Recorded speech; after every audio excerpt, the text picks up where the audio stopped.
Hello, my name's Allison, and I am the author of the forthcoming book, The Art of the Body, which is due to be published by Dialogue Books in early September. And I wanted to make a video where I had the chance to speak about it for myself, but also to read a little bit from the opening section of the book. The Art of the Body, I began work on it in 2012, but it just stayed in my head for about 4 years until I recommenced work following a New Year's resolution in 2016. But I had these two central characters living in my head for a long time. The story's narrated through a lady called Janet, who is an art school dropout, a 20-something, who is working as a care worker for a man who has recently started art college called Sean. Sean lives and works with cerebral palsy. Cerebral palsy informs a lot of his perspective when it comes to art and creation. And he's lauded quite a lot in his art school for being singular and visionary. He creates photographs of his body being bound up in certain ways, which when I talk about it now sounds like it's done for shock value, and in many ways it is. It's naive art that he's producing and receiving a lot of praise for, but it's deeply meaningful to him, and Janet is an enabler of his dreams and lives in a kind of quiet resentment of what she's allowing him to do. And the novel explores the kind of themes of dignity and our relationships with our own bodies and what it means to be intimate with anyone. It's a close and personal story that revolves around those two central characters and the kind of trials and tribulations they go through. So I'm going to read from the opening section. Thank you for listening. Maintaining one person's dignity comes nearly always at the expense of someone else's. I have learned this for you. My morning ritual begins in the bathroom. At the sink I wet my hands in lather, dancing my fingers through their trained routine. Tips to palm, knuckles to palm, lock, lace, relace, clasp, pray, covet, beg and rinse. I fill a plastic tray with warm water and shower gel, testing the heat against the inside of my wrist. From a white cardboard box I peel out 2 purple gloves and work the plastic down over my hands. Latex pinches between my fingers, tight against the slightly damp skin. I look medical, feel medical. I flex my fingers and take a deep, steadying breath. Sean's flat is heavy with the polite chemical smell of air freshener. Every surface and fixture is perfect white, all human materials polished to a sheen that's almost wet. I set down the tray of water on his bedside table and ease open the blinds. Sean is awake, but yet to respond to my presence. He is in bed just as I left him, laid fetal and still, rolled into the wall, his arms over the covers and T-rexed into his chest. It is the posture of poverty. His breaths are shallow, testing only the tops of his lungs.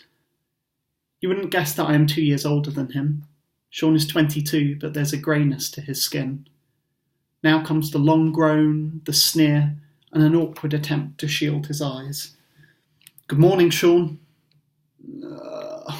Morning, he says. Radio? Yes, please. For our first few months together, we talked through this routine.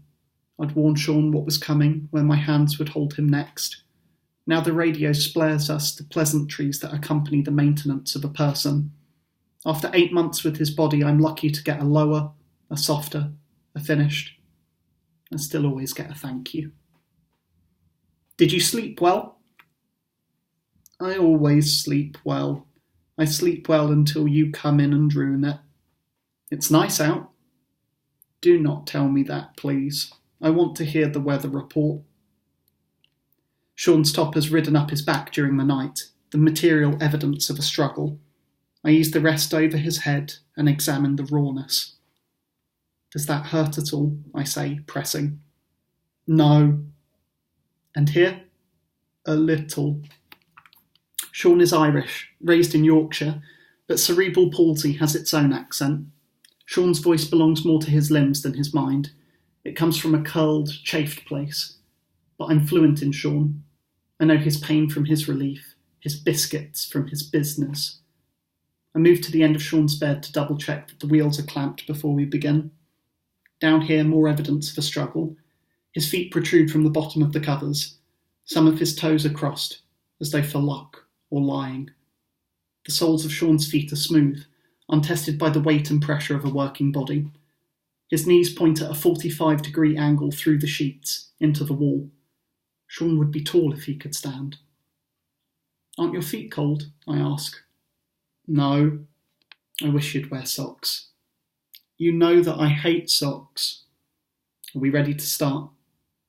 10 more minutes. I asked if we're ready to start. Sean grunts and jerks his head in his own approximation of a nod. Give me a hand and we'll sit you up then, I say. Sean offers me his arm and I pull him into an awkward seated position. He lolls heavily into the wall and after a moment seems to slip back to sleep. He begins to mock snore.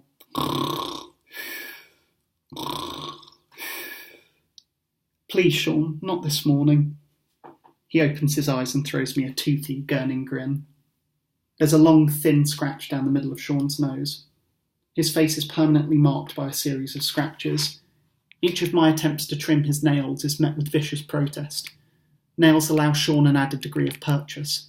He can't afford to sacrifice them. Scratches, rawness. I have to be conscious of it all. I'm responsible for fashioning a socially acceptable version of Sean. A version of Sean that raises the fewest questions. A version which attracts the fewest lingering stares. Sean sleeps with his left forearm in a beige cast that sculpts his hand into the shape of a swan's neck. The barbed sound of ripping the Velcro cast makes my teeth tickle. Without the cast, Sean's hand curls into a shape more like an inelegant question mark, turning his every gesture into something critical and cutting. May I have some water, please, before I lie back down? I'm ready with the straw and bottle before he's finished speaking, but Sean finishes his sentence anyway. He speaks one word at a time, completing each with a flourish. Comprehension is a form of achievement. Thank you, he says once satisfied. I set out a green continent sheet to protect the bedding, lie Sean back down, shuffle off his pyjama bottoms and undo his pad. Sean has no front to lie on. He favours sleeping on his left side, so that's the way we work. Both of us faced into the same wall. I turn off my mind and clean him with the lukewarm water and some baby wipes, disposing of the quarried shit into an airtight medical waste bin that lives disturbingly close to the bed. Cleaning in the morning is much easier than at night, and Sean's waste is caked into his crack and hair, a natural result of sitting down all day. Does that feel okay for now? Yeah, he says, now focused on the radio. Sean momentarily lifts himself into his own version of the crab, allowing me to remove the soiled continent sheet and slip his polyester blue sling into position. Motorised chairs, hoists, and a little cooperation have made it possible for anyone to do this job. I could be anyone. I pull the sheets up over Sean's exposed body to keep him warm as I change gloves and fetch the hoist. Once in the hoist, Sean closes his eyes and dangles with the absolute vulnerability of an infant. I wheel him across to the bathroom and set him down on the plastic shower seat. I work from top to bottom, lathering his sharp black hair over his chest and back, down to all the useless bits that cause him such pain. Patches of hair clot under the circular motions of my scrubbing.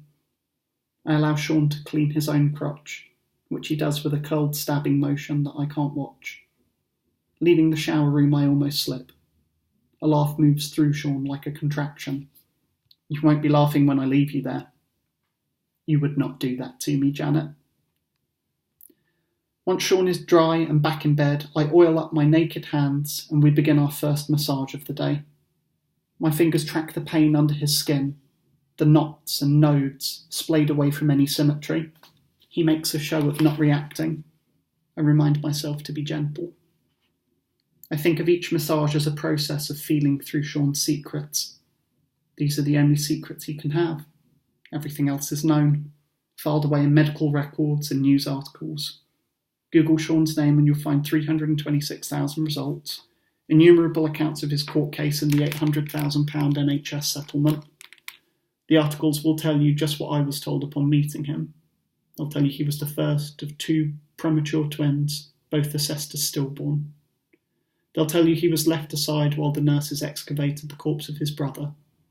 They'll tell you that over 3 minutes passed before that anyone noticed that Sean was still breathing. They'll tell you that by then it was a matter of damage control. They'll even try to tell you that Sean's lucky to have a mind at all. I lead his legs through a series of exercises and extensions that wouldn't seem out of place on a football pitch deep into injury time. Left knee to chest, left knee to nose, crab for 10. Right knee to chest, right knee to nose, crab for 20. Left foot roll, right foot roll, piriformis stretch, 90-degree hamstring stretch. Left foot to bum, right foot to bum, repeat 3 times. I am sweaty again. No, you're not. Look, you're fine. I feel like I am hot. You'll be fine once you're in the chair. Okay, if you say so, Janet. You picked out something to wear yet? It sounds like I will need something warm. Jeans and a jumper. Fancy. Sean's room is decorated with his favourite art, mostly abstract and Christian, though never a combination of both. There's a plain crucifix high above his bed. I think his mother put it there when he moved in. We're set to spend a day in the studio. Sean wears an extra absorbent pad instead of a catheter bag. Sean's preferred brand of pads are devoid of the branding associated with the infant equivalent products. They attach with the blue adhesive tags that bear a small corporate logo. On these days, I will only offer Sean a drink when he expressly asks for one. It is significantly more inconvenient to change a pad than to empty a catheter bag. As I hook a functionless belt through Sean's jeans, I am entirely thoughtless. My mind is empty but very present in the moment. My mind is empty, but there's no coldness between us. There is only trust. I am fully committed to this routine. There is part of me that enjoys the seemingly endless burdens imposed by disability, because ultimately they are all eminently solvable problems. Every burden can be lifted through my labour. There is a Zen-like piece to this, to applying brute force and persistence to each issue. There is very little intricate logic to maintaining a body. It is said that the great geniuses worked menial jobs, work that allowed their minds to breathe. Patent attorney, librarian. I no longer suspect that I am among the great geniuses. Once Sean is dressed, I step back and admire my work, catching my breath. We share a smile. What? Sean asks. Nothing. You look good. Big day ahead. I hoist Sean into his chair and set about strapping him in. His feet sit heavily on the footplates, toes pointed inward like innocence. I am on my knees applying his shoes, now finding some purchase. I sheathe the plimsoll around Sean's heel and it becomes a foot like any other. Do you want a shave today? What do you think? You know I hate shaving you. Then I want a shave, he said, smiling. Please. Of course, I say. Of course. Thank you so much for listening.